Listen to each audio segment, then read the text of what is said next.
తిరిగి BCN news కి స్వాగతం.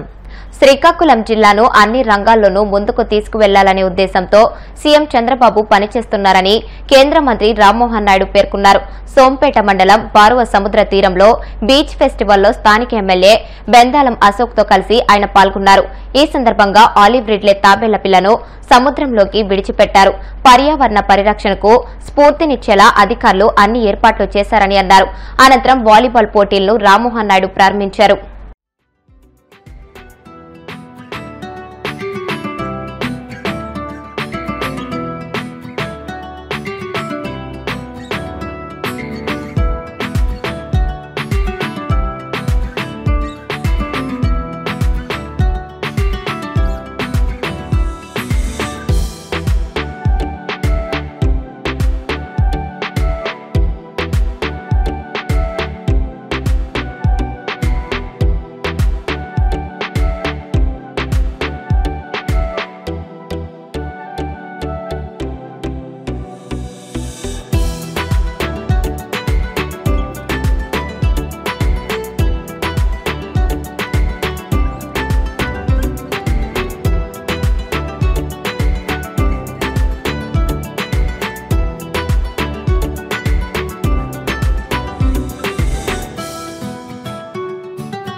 కడప జిల్లాలో అల్ట్రాటెక్ సిమెంట్ ఫ్యాక్టరీ వ్యవహారం కాకరేపుతుంది. ఈ క్రమంలోనే జమ్మలమడుగు బీజేపీ ఎమ్మెల్యే ఆదినారాయణ రెడ్డి సంచలన వ్యాఖ్యలు చేశారు. అల్ట్రాటెక్ సిమెంట్ ఫ్యాక్టరీ వ్యవహారంలో తనది తప్పుందని తెలితే రాజకీయాల నుంచి వైదొలుగుతానంటూ ఆదినారాయణ రెడ్డి ప్రకటించారు. సిమెంట్ ఫ్యాక్టరీ యాజమాన్యం వైసీపీకి వత్తాసు పలుకుతుందని ఆయన ఆరోపించారు. స్థానికులకు ప్రాధాన్యత ఇవ్వట్లేదని, అందుకే స్థానికుల పక్షాన తాను పోరాడుతున్నట్లు వివరించారు. సిమెంట్ ఫ్యాక్టరీల యజమానులపై సీఎం చంద్రబాబుకు త్వరలోనే ఫిర్యాదు చేస్తానని తెలిపారు. ఇష్టం వచ్చిన దోపిడీ ఏమన్నా అడిగితే నేను దుష్టపన్నాగముతో చేసిన దుష్ట చర్యలను ఖండించడమే నేరమా? అది నా జులుమా? మొన్న అదానిదంట, ప్లయాస్ అంట, రమ్మనండి ఒక్కొక్కటే. నేను పై అధికారులను, స్టేట్ పై అధికారులను, జిల్లా అధికారులను డిమాండ్ చేస్తున్నా. నాది తప్పైతే నేను రాజకీయాలు సాధించుకుంటా. ఫ్యాక్టరీ వాళ్ళది తప్పైతే ఏం చర్యలు తీసుకుంటారో అధికారులు నిర్ణయించాలా. జిల్లా కలెక్టరు, జిల్లా ఎస్పీ, నేను నాది పైన ఎంక్వైరీ. వెల్కమ్. ఎంక్వైరీ చేసి మా తప్పుంటే నా మీదనే కేసు పెట్టమని అడుగుతున్నా, మా వాళ్ళ మీద కేసు పెట్టమని అడుగుతున్నా. ఎన్ని తప్పులు చేసినారు, ఎన్ని రకాల మోసాలు చేస్తున్నారు.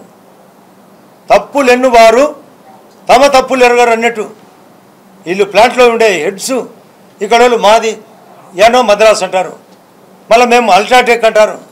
అల్ట్రాటెక్ అనే తను వసంతరావు నా దగ్గరికి వచ్చాడు. వాళ్ళ కంపెనీ వాళ్ళు రమేష్ అనే వైస్ ప్రెసిడెంట్ చెప్తాడు, మీకు అన్నీ 1 by 1 ప్రాసెస్ చేసి మీరు చెప్పబడిన వాళ్ళకు మీ వాళ్ళకి ఇస్తామని. ఒక్కటి వల్ల అన్ని వైఎస్ఆర్ పార్టీ వాళ్ళకే, పాత సుధీర్ రెడ్డికి, పాత ఎమ్మెల్సీ రామసుబ్బారెడ్డికి, అవినాష్ రెడ్డి చెప్పిన మనుషులకు, మైసూరారెడ్డి తమ్ముడు రమణారెడ్డికి, వాళ్ళకే అన్ని పనులు. వాళ్ళే కాకుండా వాళ్ళకు బాకీదారులకు ఇప్పుడే చెప్తారు 7% పట్టుకొని కమిషన్ పట్టుకొని ఇస్తామని బెదిరిస్తారంట. వాళ్ళు లొంగుబాటు చేసుకుంటారు. ఈ యొక్క ప్రధానంగా ఇన్ని రకాలుగా మోసం చేసే ఈ యొక్క ఏ యజమాన్యం ఎవరు చేసినా అదే సిమెంట్ రేటు మన స్థానికంగా రేటు ఎక్కువ, మన యొక్క కడప జిల్లాలో రేటు ఎక్కువ, కడప పార్లమెంట్లో రేటు ఎక్కువ, ఎర్రగుంటలో రేటు ఎక్కువ, జమ్మలమడుగులో రేటు ఎక్కువ, పక్కన పోయి కర్నూలు జిల్లాలో తక్కువ, పక్కన అన్నమయ్య జిల్లాలో తక్కువ, హైదరాబాద్లో పోయి తక్కువ, మద్రాసు పోయి తక్కువ. ఎంత తక్కువ అని క్యాల్కులేట్ చేసే మినిమం 40 రూపాయలు రేటు తక్కువ. సిండికేట్ అయినారంతా ఏమనంటే ఏదో వాళ్ళ విధి విధానం అంట. ఇదేంది ఇది? మన రోడ్లు పాడైతున్నాయంటే హై టన్నేజీ ఏమంటే దానివల్ల రోడ్లు పాడైతున్నాయి, కింద నీళ్లు కారుకుంటా పోతున్నాయి. ఏ పారని ఒక మెటీరియల్ బయట నుంచి తెచ్చేటప్పుడు మొత్తం నీరు కడతా పోతుంటుంది, డస్ట్ ఏర్పడుతుంది, రోడ్లు పాడైతున్నాయి. ఎర్రగుంటలో కనుక్కోండి, ఇక్కడ ఉన్నారు పోలీసుల వల్ల ఎంతమందికి ప్రాబ్లమో. పోయి ఎర్రగుంట నుంచి ప్రొద్దుటూరు దూరంగా పోయి చేరుతారు. ఒక్క సిఎస్ఆర్ కాలం కూడా కరెక్ట్గా ఎవరికి చూపడంలే, అధికారులకు చూపడంలే, అంత దొంగ లెక్కలు. ఇన్ని రకాలుగా యాజమాన్యం తప్పులు చేస్తూ నేనేందో జులుం చేసినట్టు వాళ్ళే తప్పు చేసి కవరేజ్ కోసం వాళ్ళతో లోపాయిగారి వైఎస్ఆర్ పార్టీతో ఒప్పందం. అంటే నేను అడగడం తప్ప, మా కార్యకర్తలను కాపాడుకోవడం తప్ప, మా ప్రజలను కాపాడుకోవడం తప్ప నేను చేసినది. ప్రజలు బాగుపడాలా లేదా, కార్యకర్తలు బాగుపడాలా లేదా, ఉద్యోగస్తులకు రాయితీలు ఇవ్వాలా లేదా, విద్య పెంచాలా లేదా, కనీసము వృక్షాలు పెంచుదామని ఒక్క వృక్షం పెంచలే.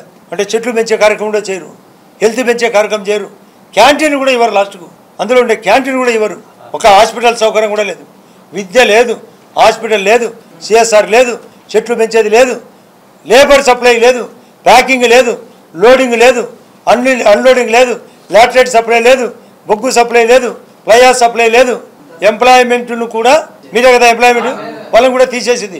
వాళ్ళలో వాళ్ళు ఒకరు ఎవరైనా చనిపోతే వాళ్ళ కంపాషనేట్ అపాయింట్మెంట్ లేదు. ఇంతవరకు గ్రేడ్స్ లేవు. డిమాండ్ నోటీస్ కూడా ఇచ్చినాం. మీరు ఎర్రగుంటలో కనుక్కోండి. నేను ఎర్రగుంట్ల భాషలో ఎక్కువ మంది ఉన్నారని మా ఎర్రగుంట్ల వాళ్ళందరికీ నేను బీమా నేను కట్టా.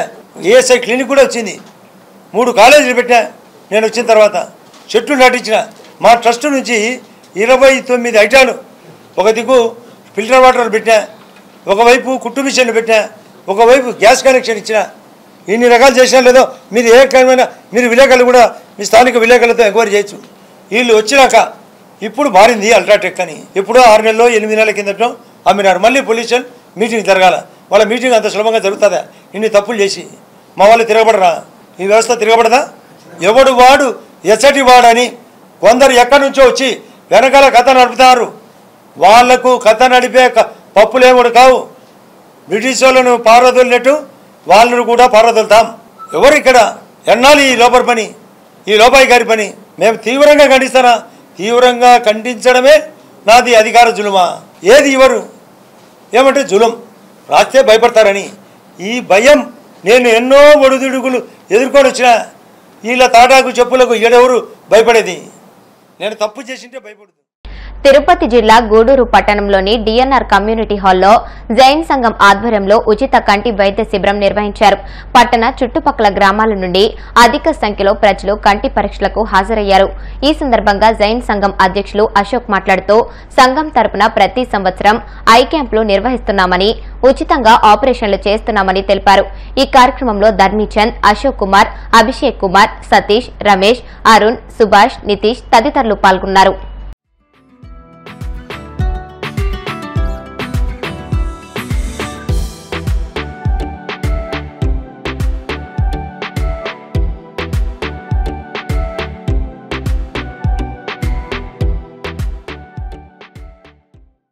మన డిఎన్ఆర్ కమ్యూనిటీ హాల్లో గూడూరు జైన్ సంఘ్ ఆధ్వర్యంలో ఐ క్యాంప్ పెట్టడం జరిగింది. దీనికి స్పాన్సర్గా గౌరవనీయులు అశోక్ కుమార్, అభిషేక్ జైన్ గారు వ్యవహరించారు. వారికి గూడూరు జైన్ సంఘ్ తరపున ధన్యవాదాలు తెలుపుతున్నాము. అలానే ఈ ఐ క్యాంప్లో తిరుపతి నుండి అరవింద్ కంటి హాస్పిటల్ విచ్చేశారు. వాళ్ళకు కూడా ధన్యవాదాలు తెలుపుతున్నాము. సుమారు ఈ క్యాంప్లో ఇప్పటివరకు 500 మంది దాకా వచ్చున్నారు. 30 వరకు ప్రెసెంట్ 11 అవుతా ఉంది. ఈ టైంకి కూడా దాదాపు 30 ఆపరేషన్స్ వచ్చున్నాయి. దయచేసి అందరూ సద్వినియోగం చేస్తుందిగా కోరుతున్నాను. వార్తలు ముగించే ముందు ముఖ్యాంశాలు మరొకసారి. అమలాపురంలో నిర్వహించిన అంబేద్కర్ జయంతి వేడుకల్లో పాల్గొన్న కేంద్ర మంత్రి శ్రీనివాస వర్మ.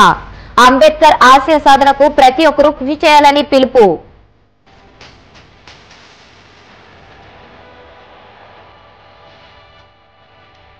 డిఎస్సి నోటిఫికేషన్ విడుదలతో పాలకొల్లు శిక్షణా కేంద్రంలో అభ్యర్థుల సంబరాలు. మోదీ, చంద్రబాబు, పవన్, లోకేష్ చిత్రపటాలకు పాలాభిషేకం.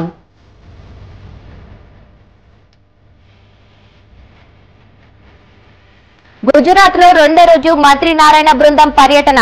అహ్మదాబాద్ లోని నరేంద్ర మోదీ స్టేడియంతో పాటు స్పోర్ట్స్ సిటీని పరిశీలించిన బృందం. మెగా డిఎస్సీని చిత్తశుద్ధితో నిర్వహించకపోతే సహించమన్న వైసీపీ ఎమ్మెల్సీ చంద్రశేఖర్ రెడ్డి. 6 లక్షల మంది అభ్యర్థుల ఆశలతో ఆటలొద్దని హెచ్చరిక. ఈ వార్తలు ఇంతటితో సమాప్తం. మరిన్ని వార్తల కోసం BCN digital YouTube channel, Facebook page ని ఫాలో అవ్వండి. అప్డేటెడ్ వార్తల కోసం ప్లీజ్ సబ్స్క్రైబ్.